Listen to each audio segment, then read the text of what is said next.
Can you hear me? I'm sorry, this is George Sens. I'm talking on Zoom. There is no sound on the Zoom call.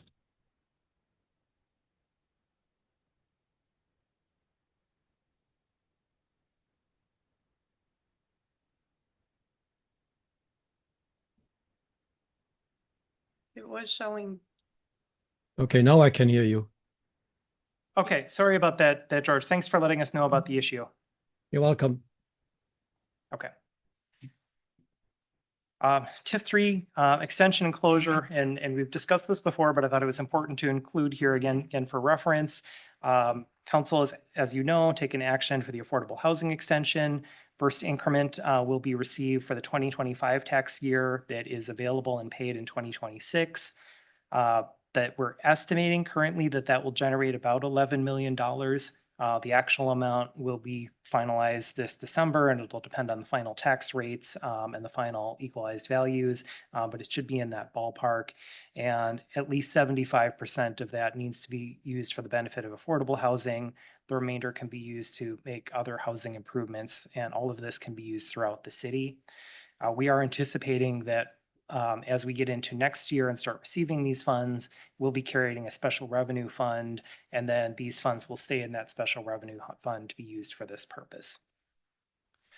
Also with the TIF closure, we're anticipating that there would be action around April 15th of next year. That will start a one-year clock for us to complete the TIF final audit. And then once that TIF final audit is completed, we anticipate distributing the remaining residual balance of the TIF in early 2027. We also would receive a levy limit adjustment from the TID closure for the 2026 tax year, which is for our 2027 budget. So not this coming budget, but the next one is when we'll see the benefit of that levy limit adjustment.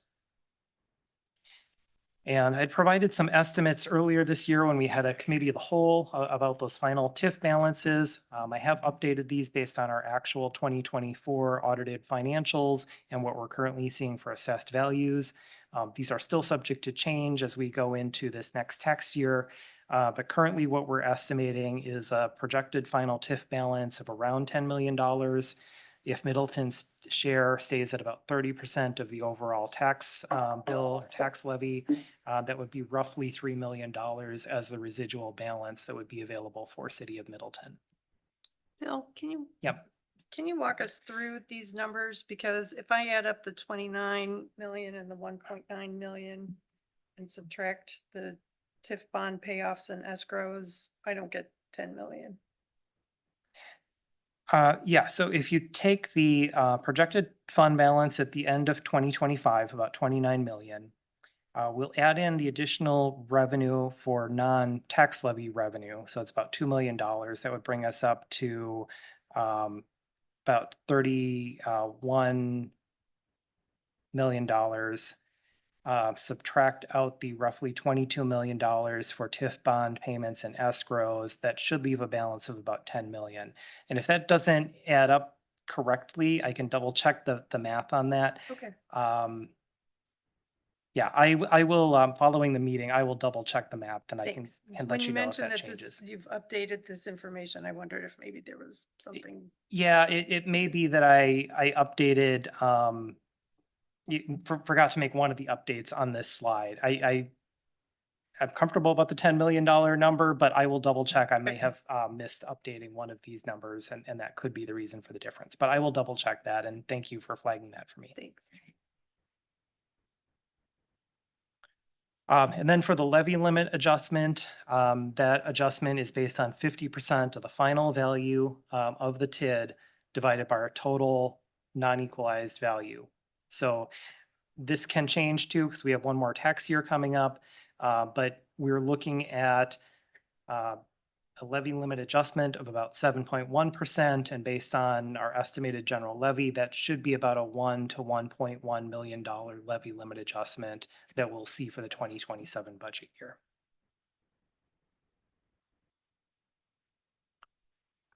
Okay, just a couple more slides about the budget process and timeline. This slide is the same as last year. We're not anticipating any changes to the overall process as far as department requests, mayor and administration putting together the proposed budget, then finance committee preparing their recommendations, and finally council approval. A couple updates that we are looking at for this year. When we have the departments work on putting their budget narratives together, we're going to provide some examples and try to encourage them to include some additional measures focusing on performance outcomes versus workload inputs. That's probably going to be an annual process that we work to make those changes, because that can be difficult to capture and build the history. But that's the direction we'd like to start moving, and that is consistent with some of what GFOA recommends for their best practices. We also want to encourage the departments that whenever they can to reference city goals as they put together their department goals. And some of that is already occurring, but that's something we want to keep emphasizing each year as part of the budget process.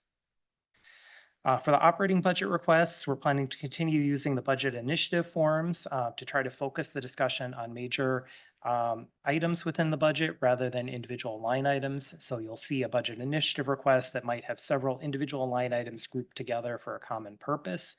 And we'll again emphasize that that should include all related personnel, operating, capital costs, and revenues if there are any.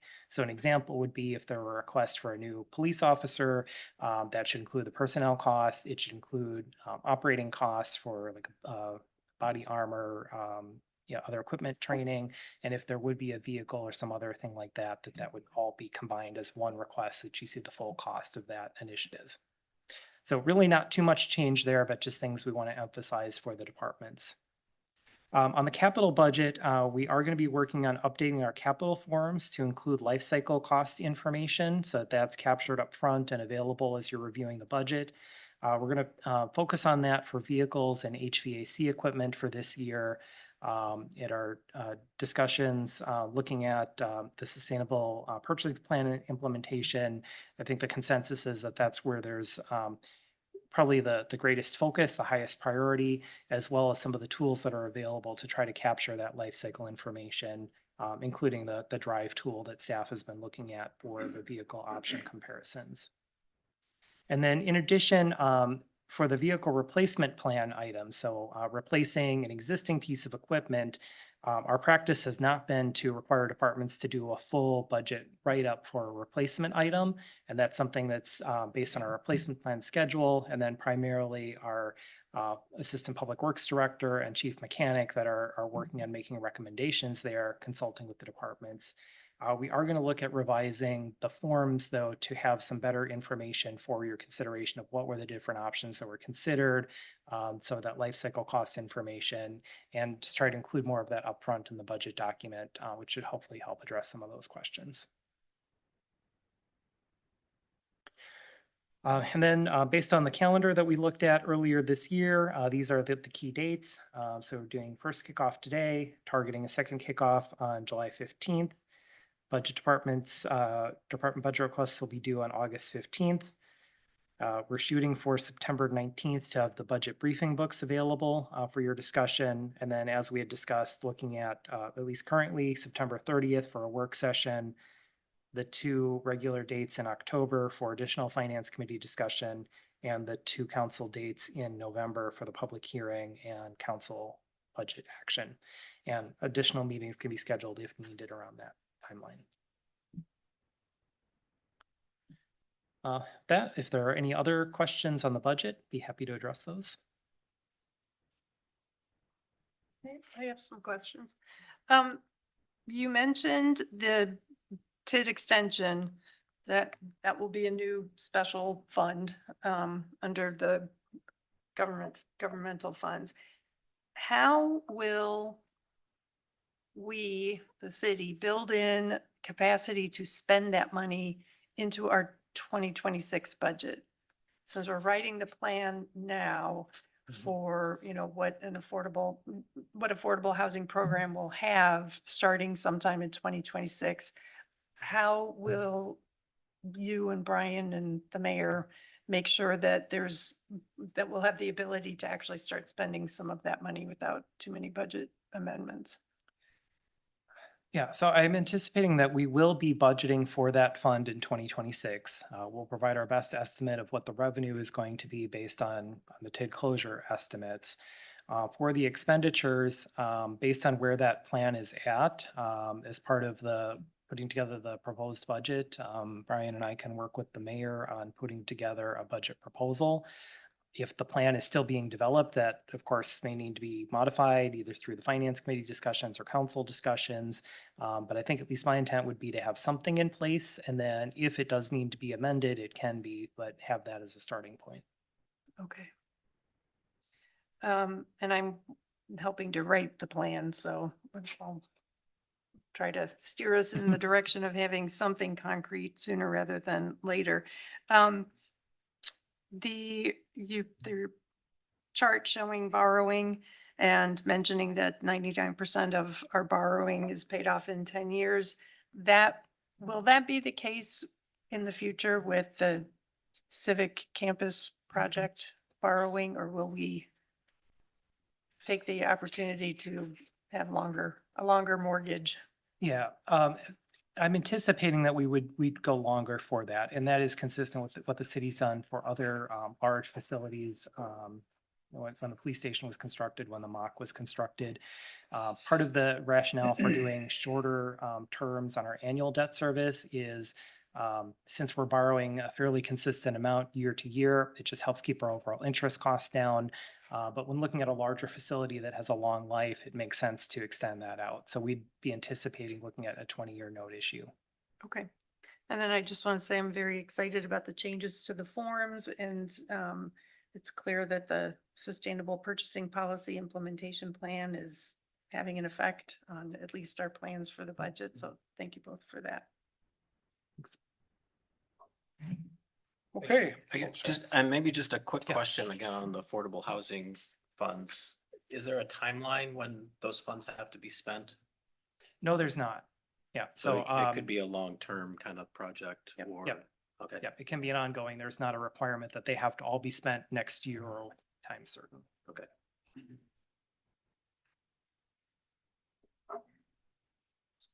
Okay. On miscellaneous update on the Moody credit option. Opinion. Yeah, I can provide a brief update here. So we did receive our Moody's credit rating today for the city's 2025 capital borrowing issue. Pleased to report that they have affirmed the city's current AA1 credit rating. There were a lot of very positive comments in our discussion with the analyst earlier today, as well as reflected in the press release. And I did provide hard copies of the press release at your places. I did want to note that as the analysts discussed the credit rating with the city, there are a lot of very positive trends that they saw. They said the city's financials are very strong, that the economics of both Middleton with our growth as well as the region are very positive.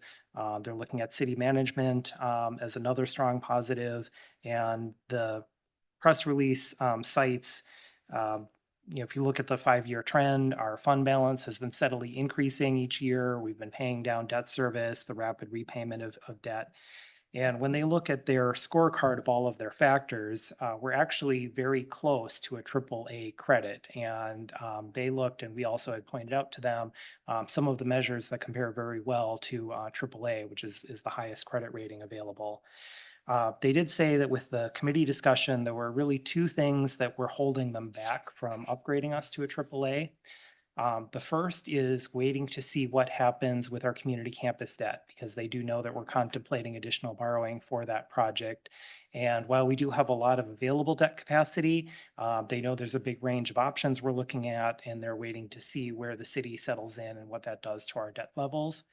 The second item is looking at our available fund balance. And although that has been increasing, it's still a bit below where Wisconsin AAA communities would be.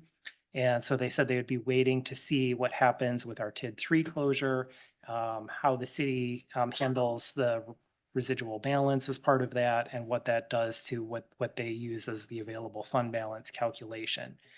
So it's really those two key items, and that's something that we certainly can address in future years. Specifically related to the debt, they use a ratio called the long-term liabilities ratio that looks at debt service, but it also looks at our adjusted net pension liability, which is essentially our share of the WRS system's liability, and then other liabilities that we have, which, example of that would be our post-closure liability for the MRD landfill and other things like that that are long-term obligations of the city. And right now, our long-term liability ratio is at 91.5%. It's below 100%, which they cite in the press release that is really excellent. And if you look at AAA credits, generally they will have a ratio that is below 200%. For AA1, our current credit rating generally be below 250%. And that is something that they cite as factors that could lead to a downgrade would be increasing that long-term liabilities ratio to over 250%. So as we get the full credit opinion, this is just the press release, but as we get the full credit opinion and have a chance to work on the numbers, we will do some projections on those ratios and can provide some guidance of what levels of debt we think the city could take on and either maintain our current credit rating or potentially position ourselves for a possible upgrade in the future. So I think overall, very good news.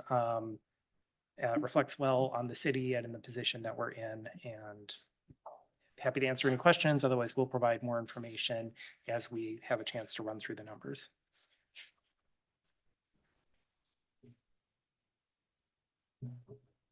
Questions? None? Okay. Okay, Well, just compliments. Thanks. Good job, Bill. all right. With that, we stand adjourned.